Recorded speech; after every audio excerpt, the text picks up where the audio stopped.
Hello friends, આજે હું બટાકા ફ્લાવર અને વટાણાની શાકની રેસીપી શેર કરવાની છું. તો સૌથી પહેલાં 4 ટેબલસ્પૂન જેટલું ઓઇલ લઈશું. એમાં એક બટાકાને પાતળા કટ કરીને લઈ લીધા. સાઈડમાં એક બાઉલમાં હાફ ટીસ્પૂન લાલ મરચું, હાફ ટીસ્પૂન ધાણા જીરું પાવડર, હાફ ટીસ્પૂન હળદર અને એક ચપટી ગરમ મસાલો એડ કરીશું. બટાકા ફ્રાય થઈને 90% કૂક થઈ ગયા છે, તો એક બોલમાં કાઢી લઈશું. આ જ કઢાઈમાં ફ્રાય કરવા એક મીડિયમ ફ્લાવર કટ કરીને લઈ લીધું. આમાં અડધી ચમચી હળદર અને થોડું મીઠું સ્પ્રિંકલ કરીને ફ્રાય કરીશું.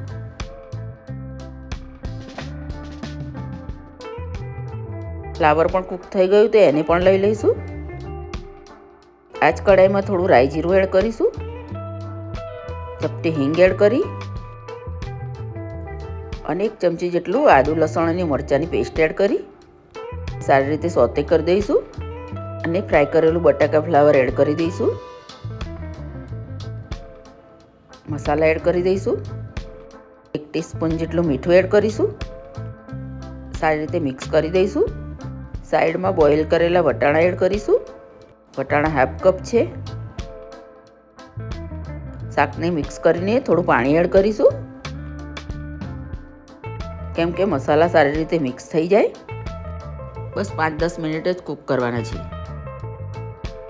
લાસ્ટમાં એક ટામેટાને કટ કરીને એડ કર્યું. આનાથી ટેસ્ટ અને લુક પણ સારો લાગે છે. થોડા ધાણાના પત્તાથી ગાર્નિશ કરીશું. અને આપણું આ શાક રેડી થઈ ગયું, તો ગરમા ગરમ પૂરી અને રોટલી સાથે ખાઈ શકાય છે.